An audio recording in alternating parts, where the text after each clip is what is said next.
Secret doctrine volume 1 HP Blavatsky వ్రాశారు. దీనికి తెలుగు అనువాదం మాస్టర్ ఆర్కే గారు. స్టాంజా 3.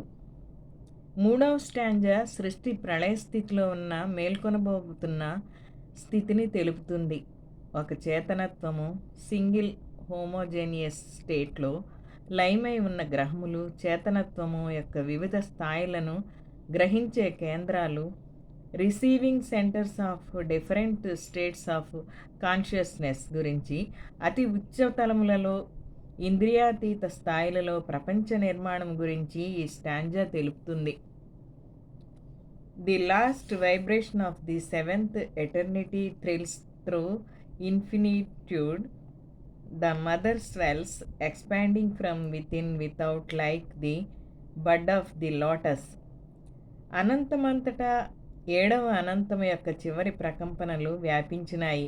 పద్మం యొక్క మొగ్గల వలె తల్లి లోపలి నుండి బయటికి వచ్చినది. అనంతకాల చక్రములో క్రమగతిలో ఏర్పడిన ఖండకాలములను కూడా అనంతము అనే విశేషముతో తెలుపుట ఒక రివాజు. లయస్థితికి 3 వికాస క్రమానికి లోనై ఉన్న చివరి 7 ప్రకంపనాలు, 7వ గ్రహ సంకల యొక్క 7 పరిభ్రమణాలు, 7 rounds of the 7th chain, మళ్ళీ మానవ సృష్టి మేల్కొల్పుటకు కారణమవుతుంది. వ్యక్తిగత సాధనలో ఈ వాక్యంలోని ప్రకంపనలు శ్వాసను సూచిస్తాయి. నిజానికి శ్వాస వాయువు కాదు, ఆకాశం యొక్క స్పందన వలన ఏర్పడిన ప్రభావం. The effect of pulsation in space is breath. గీతలోని 8వ అధ్యాయము ఈ రహస్యాలను చాలా స్పష్టంగా తెలుపుతుంది. అంతకాలే చ మామేవ స్మరన్ ముక్త కలేవరం యా ప్రయాతి సముద్భావం యాతి నాస్త్యత్ర సంశయ. మరణ సమయమున నన్నే తలుచుకొనుచు శరీరమును విడిచినవాడు తప్పక నా స్వరూపాన్ని పొందును.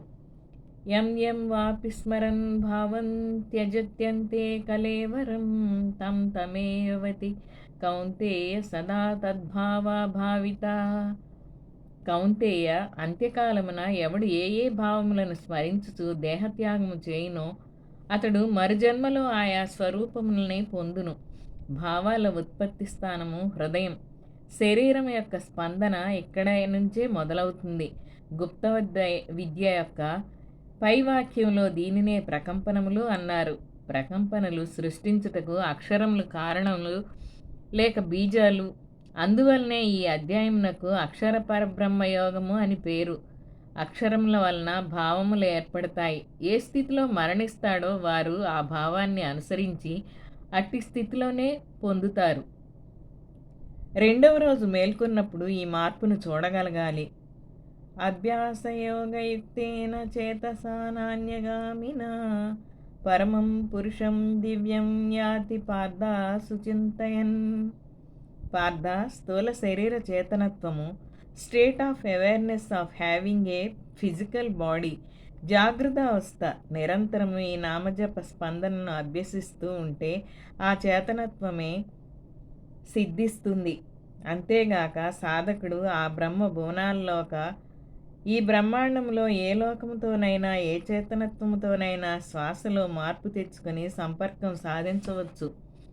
సహస్రయుగ పర్యంతం అహర్య బ్రహ్మణో విదుః రాత్రిం యుగ సహస్రాంతం తే హోరాత్రావిదో జనాః. కాలతత్వం అంతా సంఖ్యలలో నిబిడీకృతమైన శక్తులలో ఉంది. బ్రహ్మ యొక్క పగలు, వ్యక్తి యొక్క పగలు 12 గంటలు. కలియుగం 4,32,000 సంవత్సరాలు బ్రహ్మ యొక్క పగలు. వ్యక్తి యొక్క పగలు 4,320 సెకండ్లు. ద్వాపర యుగం 8,64,000 సంవత్సరాలు. వ్యక్తి యొక్క పగలు 8,640 సెకండ్లు. త్రేతాయుగం బ్రహ్మ యొక్క పగలు 12,96,000 సంవత్సరాలు. వ్యక్తి యొక్క పగలు 12,960 సెకండ్లు. కృతయుగం బ్రహ్మ యొక్క పగలు 17,28,000 సంవత్సరాలు.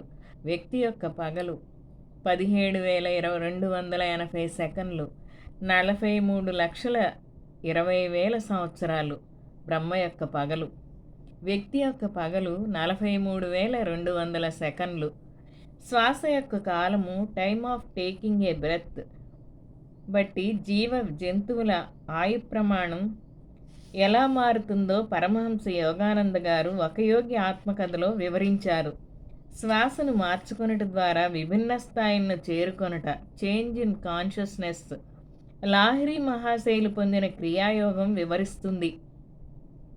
ఈ ప్రకంపనాలు అగ్ని జలతత్వములతో మనస్సు ప్రాణము తన ప్రభావాన్ని చూపించినప్పుడు నిద్రాణమైన సంస్కారంలో ఉబ్బటం మొదలవుతుంది. ఇదంతా నిద్రాస్థితిలోనే జరుగుతున్నది అని మనం జ్ఞప్తికి ఉంచుకోవాలి. The vibration sweeps along touching with its Swift wing simultaneously the whole universe and the germ that dwelt in darkness, the darkness that breaths over the స్లంబరింగ్ waters of life. ఆ స్పందన ముందుకు కొనసాగుతుంది. స్వీప్స్ అలాంగ్ తన రెక్కల యొక్క తీవ్ర వేగంతో ప్రపంచాన్ని చుట్టుకుంటుంది. విత్తనం చీకటిలోనే నివసిస్తుంది. నిద్రాణమై ఉన్న ప్రాణ జలముల వాటర్ ఆఫ్ లైఫ్ మీద చీకటి తన శ్వాసను ఆవరింపచేస్తుంది. ఇక్కడ నిద్రాణమైన ప్రాణ జలములు నారాయణతత్వంగా గుర్తించాలి. ఇంకా బ్రహ్మ విష్ణు నాభి నుండి ఉత్పత్తి కాలేదు. అందువలన చీకటి అతీంద్రియ స్థాయిలో ప్రాణజలముల మీద నూతన సృష్టికి ఏర్పడిన ఆత్మస్థాయిలో ఉన్న మూల ప్రకృతి మీద స్పందనలు ఆవరించుకున్నాయి. వ్యక్తిగత స్థాయిలో ఈ ప్రాణజలాలను సజల శ్రద్ధగా ఉపయోగించుకోవాలి. Darkness radiates light and light drops one solitary ray into the waters, into the mother's deep. The ray shoots through the virgin egg. The ray causes the eternal egg to thrill and drop the non-eternal periodical germ, which condenses into the world egg. చీకటి కాంతిని ప్రసాదిస్తుంది. కాంతి తల్లి యొక్క లోతులలో ఒంటరి కిరణాన్ని దింపుతుంది. ఆ కిరణము virgin egg ఇంకా సృష్టి ప్రకంపనలకు లోను కాని అండమును ఛేదిస్తుంది. అంశం శాశ్వత అండమును ఎటర్నల్ ఎగ్ ఆ కిరణము పులకింపచేస్తుంది. ఆ శాశ్వత విత్తనం క్రిందకు దిగుతుంది. అది బ్రహ్మాండము వరల్డ్ ఎగ్గా ఘనీభవిస్తుంది. విష్ణువు నాభి నుండి ఒంటరి కిరణంను బహిర్గతం అయింది. ఒంటరి కిరణం తల్లి యొక్క లోతులలో పడటం అనగా దివ్య ఆలోచన లేక బుద్ధి మూల ప్రకృతిని స్పందింపజేయడం. వర్జిన్ ఎగ్ కన్య లక్షణములు గల అండము అనగా తపించుట చేత లేక వేడి చేయుట చేత ప్రోధి చెందగలిగే స్వభావం ఏర్పడుట. బ్రహ్మకు ఆ అనంత జలరాశిలో వర్జిన్ ఎగ్ను ఎలా సృష్టి మొదలు పెట్టాలో తెలియకపోతే జలముల కదలిక వలన శబ్దము వికసించింది. తప తప అవి 2 మార్లు వినిపించింది. ఈ నిరంతర స్పందన వలన వేడి పుట్టి మెల్లగా అందులో ఉన్న విత్తనము అశాశ్వతమగు లోకాలలోకి దిగుతుంది. అది బ్రహ్మాండంగా ఏర్పడుతుంది. గుడ్డు ఒక అద్భుతమైన సంకేతము, సింబల్. గుడ్డు ఏ విధంగా లోపల ఉన్న జీవితము లైఫ్ ప్రిన్సిపల్ యొక్క స్పందన వలన పగిలి అశాశ్వత భౌతిక రూపం వేడి వలన దారితీస్తుందో సృష్టి కూడా అదే పద్ధతిని అనుసరిస్తుంది. గుడ్డు ప్రపంచం యొక్క సంకేతముగా ఏర్పడటకు ప్రతిజ్ఞగా శక్తిగా ఉపయోగపడుతుంది. అంతేకాక ఇది అంతములేని వృత్తముగా అనంతానికి సంకేతముగా ఉపయోగపడుతుంది. అండము యొక్క సంకేతము విద్యలో అభివ్యక్తీకరణ. పరమాణువుల నుంచి గ్రహము వరకు, మనిషి నుండి దేవతల వరకు వృత్తాకారంలో ఉంటుంది అని తెలుపుతుంది. అన్ని దేశాలలో మతాలలో అనంతము సనాతనత్వము యొక్క సంకేతాన్ని తన తోకను నోటితో పట్టుకున్న సర్పము ద్వారా సూచిస్తారు. దీని అర్థమును స్పష్టంగా తెలుసుకొనుటకు గోళము లేక వృత్తము యొక్క కేంద్రము నుండి చూస్తున్నట్లు భావించాలి. ఇప్పుడు దృష్టి యొక్క క్షేత్రము కానీ ఆలోచనలు కానీ వ్యాసార్థముల వలె తాను కేంద్రము నుండి అనంత విశ్వములోకి అన్ని వైపులా అవధులు లేనట్లు విస్తరిస్తుంది. ఈ సాంకేతికమైన వృత్తాన్ని whose centre is everywhere and circumference now here అని అంటారు. బ్రహ్మాండము భౌతిక విశ్వ నిర్మాణాత్మక ఆధ్యాత్మిక పరంగా చాలా విశిష్టమైన సంకేతము. ఇది ఎక్కడెక్కడ ఉపయోగించబడుతుందో అక్కడక్కడ శాశ్వతత్వము, అనంతతత్వము, పునరుజ్జీవింపబడుట, పునర్నిర్మించబడుట అనే ప్రజ్ఞను సూచిస్తుంది. స్వీయ శక్తితో స్వయం ఉత్పత్తి యొక్క రహస్యం ఏ విధంగా అండములో వేడి, తేమ మరియు కనిపించని సృజనాత్మక శక్తి వలన జరుగుతున్నదో అదే విధానం బ్రహ్మాండంలో జరుగుతుంది కనుక అండమును సృష్టికి సంకేతముగా ఉపయోగించుట చాలా ఉచితము. హిరణ్యగర్భుడు 7 సహజ భూతముల ద్వారా ఆవరించబడి ఉంటాడు. అందులో 3 అదృశ్య రహస్యమయ స్థితిలో 4 భౌతిక అభివ్యక్తి ఇంద్రియముల ద్వారా గోచరించగలిగి ఉంటాడు. అవి 1 పృథ్వీ, 2 జలము, 3 అగ్ని, 4 వాయువు. విష్ణు పురాణంలో అహంకారం అనేది ఇంకొక రహస్యమయ భూతంగా ఎలిమెంట్ చెప్పబడినది. వ్యక్తిగత సాధనలో అండము 2వ రోజు సాధించవలసిన లక్ష్య పరిధి అనుకుంటే, తాను అనే కేంద్రం నుంచి విభిన్న దశల్లో విభిన్న సంకల్పాలు, దానికి తగిన వేడి, ఆలోచనలో తేమ, వనరుల సమీకరించి దాన్ని ఉపయోగించే ప్రాణశక్తి అభివృద్ధి చేసుకుని వాటి కార్యసిద్ధి అయ్యే వరకు నిరంతర సంకల్పములతో ప్రేరణ ఇస్తూ అండమును పక్వానికి తేవాలి. ఇంకా నిద్రమత్తు వదలక ముందే సర్వజనీనమైన సాధనను ఇక్కడ పొందుపరుస్తున్నారు. వేడి తేమల కలయిక, సంకల్పముల స్ఫూర్తి అవసరమును బట్టి పొందుపరుచుకోవాలి. నిద్రమత్తు వేడక ముందే ప్రక్క మీద కూర్చుని ముందు తన భౌతిక శరీర రేఖాకృతి outlines of the body contours వరకు తెల్లని చల్లని ధవళకాంతిలో ప్రతి అణువు స్పందిస్తోందని భావించాలి. ఈ ధవళకాంతి అవసరం ఉన్న చోట ఎక్కువసేపు ఉపయోగించుకోవాలి. అన్నమయ్య కోసం స్థూల శరీరం నుండి 3 అంగుళముల దూరం వరకు శరీరాకృతిని అనుసరిస్తూ ఒక గులాబీ రంగులో మెరుస్తున్న ఆవరణ ఉన్నదని స్పష్టంగా దర్శించాలి. ప్రాణమయ కోసం తదుపరి 3 అడుగుల వరకు ఒక కోడిగ్రుడ్డు ఆకృతి గల పసుపు రంగు ఆవరణ కూర్చుని ఉన్న సాధకుడిని ఆవరించి ఉన్నదని ఊహించాలి. మనోమయ కోసం శిరస్సు పైన 3 అడుగుల చుట్టూరా 3 అడుగుల మఠం వేసుకుని కూర్చున్నప్పుడు భూమి క్రిందకు కూడా మంచం మీద కూర్చుంటే మంచం క్రిందకు మెరుస్తున్న పసుపు ఆవరణను దర్శించాలి. విజ్ఞానమయ కోసం పిమ్మట సుమారు 18 అడుగుల వృత్తాకార పరిధి స్థూల ప్రాణ మనోమయ కోసం ధవళ, గులాబీ, పసుపు ఆవరణల మీదుగా ఆకుపచ్చ రంగులో ఆవరించి ఉందని భావించాలి. ఆనందమయ కోసం తర్వాత సుదూర అనంతరం వరకు ఆకాశం తనని ఆవరించి ఉందని ఊహించాలి. అంటే తన కేంద్రంగా నీలాకాశం ఒక గ్రుడ్డుగా తనని ఆవరించి ఉందని భావించాలి. ఈ విధమైన రంగుల భావన నిరంతరం ఉంచుకుంటూ వెన్నుపూస మీద చక్రములలో మూలాధారం వద్ద గంధం స్మెల్, స్వాదిష్టానం వద్ద రుచి టేస్ట్, మణిపూరక వద్ద రూపం షేపు, అనాహత వద్ద స్పర్శ టచ్, విశుద్ధ వద్ద శబ్దము సౌండ్, ఆజ్ఞ సహస్రారముల వద్ద సంకల్పము విల్ యొక్క భావనలు చేసుకోవాలి. Then the 3 triangle fall into the 4 quaternary. The radiant essence becomes 7 inside, 7 outside. The luminous egg, which in itself is 3, the triple hypostates of Brahma or Vishnu, the 3 avasthas, curdles and spreads in milk, white curds throughout the depths of mother, the root that grows in the ocean of life. అప్పుడు 3-4లో అవతరిస్తాయి. ఆ కాంతి సత్యము radiant essence లోపలి 7 బయట 7గా మారుతుంది. ఆ కాంతిమయ అండము luminous egg ఏది తనలో తాను 3గా ఉన్నదో అది గడ్డకట్టి తల్లి యొక్క లోతులలో పాలవలే తెల్లని పెరుగుగా వ్యాపిస్తుంది. జీవితపు సముద్రపు లోతులలో వేరు పెరుగుతుంది. రహస్య విద్య జామితీయ రేఖలకు సంఖ్యలకు చాలా ప్రముఖ పాత్ర ఉంది. ప్రస్తుతం బుక్ ఆఫ్ డ్యాజన్లో 2 రకాల సంఖ్యల గురించి అధ్యయనం చేయవలసి ఉంటుంది.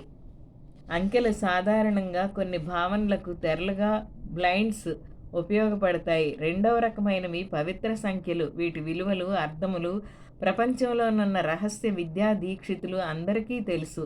సూక్ష్మంగా చెప్పాలంటే మొదటి రకమైనవి పరిశుద్ధమైన భౌతిక సంఖ్యలు, రెండవ రకమైనవి పూర్తిగా ఆధ్యాత్మికమైనవి.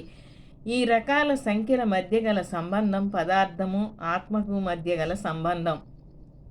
కాంతి, సత్యము, ఖగోళ శాస్త్రంలో దీనిని పాలపుంతగా తెలుపుతారు. ప్రపంచం ఏర్పడటకు కావలసిన పదార్థము ఇక్కడి నుంచే వచ్చినది.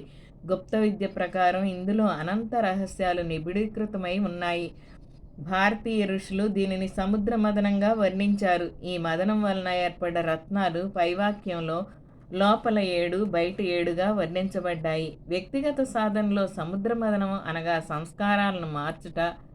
సా plus Mudra is with seal. ప్రక్క నుండి దిగకముందే తాను చేయదలుచుకున్న పనులను విశిష్ట ధ్యాన పద్ధతుల ద్వారా అరూప స్థాయి నుంచి సరూప స్థాయికి దింపే విధానమే పెరుగు. దీనిని ఘనీభవించిన ఆలోచన స్వరూపములు. లక్ష్మీం క్షీరసముద్రరాజు తనయాం లేక క్రిస్టలైజ్డ్ థాట్ ఫామ్స్ అనుకోవచ్చు.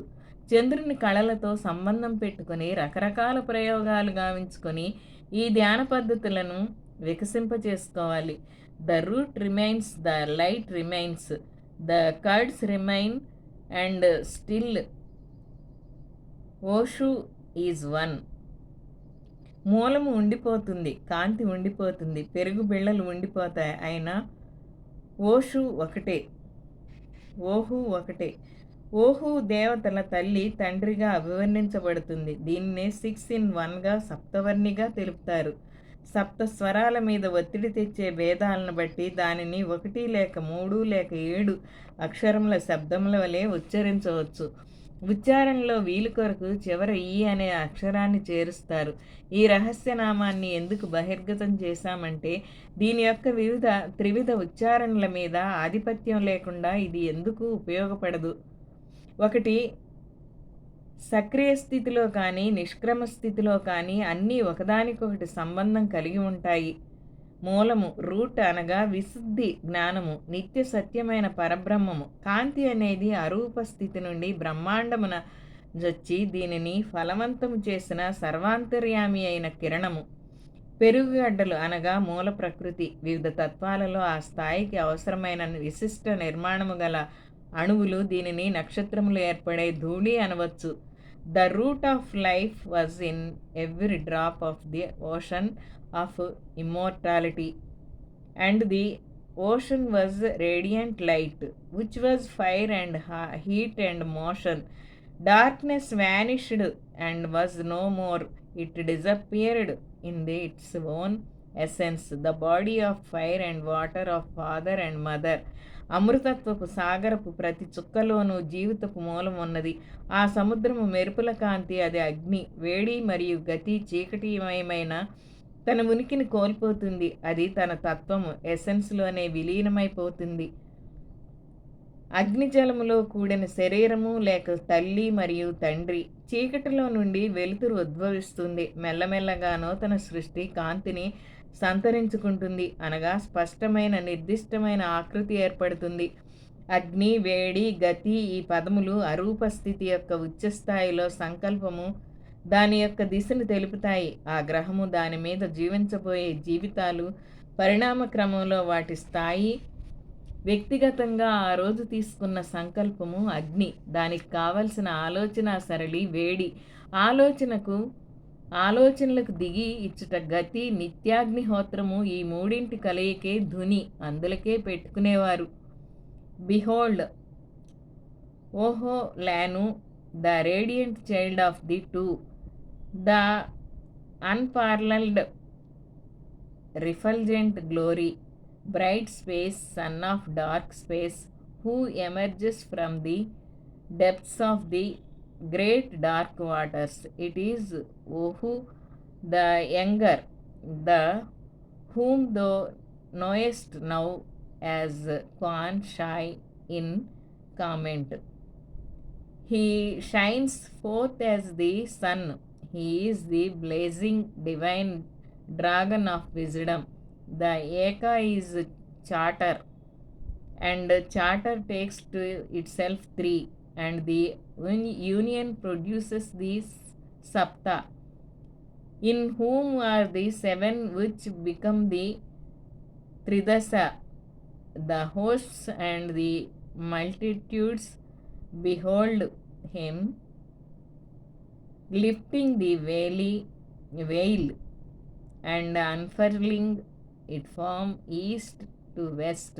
He shuts out the above and leaves the below to be seen as the great illusion. He marks the places for the shining ones, stars, and turns the upper space into a shoreless sea of fire, and the one manifested element into the great waters. ఓ లాను, దీక్షితుడైన శిష్యుడు, జాగ్రత్తగా గమనించుము. ఇరువురి కాంతివంతమైన శిశువు అసమానమైన కాంతిలో పొందిన గౌరవము, కాంతివంతమైన ఆకాశము, చీకటి యొక్క పుత్రుడు. అది గహనాంధకార జలముల లోతుల నుండి ఉద్భవిస్తుంది. అదే ఓహు యొక్క చిన్న రూపము. అతడు కొడుకు వలె ప్రకాశిస్తాడు. అతడు మిరుమిట్లు గొలిపే దివ్య ప్రజ్ఞ. ఒకటే 4 తనకి తాను 3ను తీసుకుంటుంది. ఈ కలయిక 7ను తయారు చేస్తుంది. ఈ 7 ఎందులో ఉన్నదో అది త్రిదశగా మారుతుంది. ఇదే దేవతలు మరియు వాటి సమూహాలు. తెరతీసి అతడు తూర్పు నుండి పశ్చిమానికి తొలగిస్తున్నాడు. అతడు పైనున్న వాటిని మూసివేస్తున్నాడు, క్రిందనున్న దాన్ని మహామాయగా కనపడేటట్లు చేస్తున్నాడు. దేవతలకు స్థలములను నిర్దేశిస్తున్నాడు. పైభాగాన్ని తరమలేని అగ్ని సముద్రంగా మారుస్తున్నాడు. వ్యక్తమైన దానిని మహాజలముగా మారుస్తున్నాడు. ప్రకాశవంతమైన చోటు చీకటి యొక్క పుత్రుడు అనగా దీనికి ముందు గ్రహాలలో ఏర్పడిన జీవితపు కాంతిరేఖ నూతన సృష్టిగా మారుట. దీనినే చిన్న ఓహు అన్నారు. ఇది అరూప స్థితి నుండి సరూప స్థితికి దిగే ప్రక్రియలో ఉన్నది కనుక దానిని మండుతున్న దివ్య ప్రజ్ఞగా వర్ణించారు. ఒకే ప్రజ్ఞ 4గా మారింది అనగా వాక్కు యొక్క 4 స్థాయిలు. ఈ 4 మళ్ళీ త్రిపుటిని తీసుకుని 7 స్థాయిల్లో 30 రకాల దిశలుగా త్రిదశగా కర్మదేవతలుగా మారుతారు.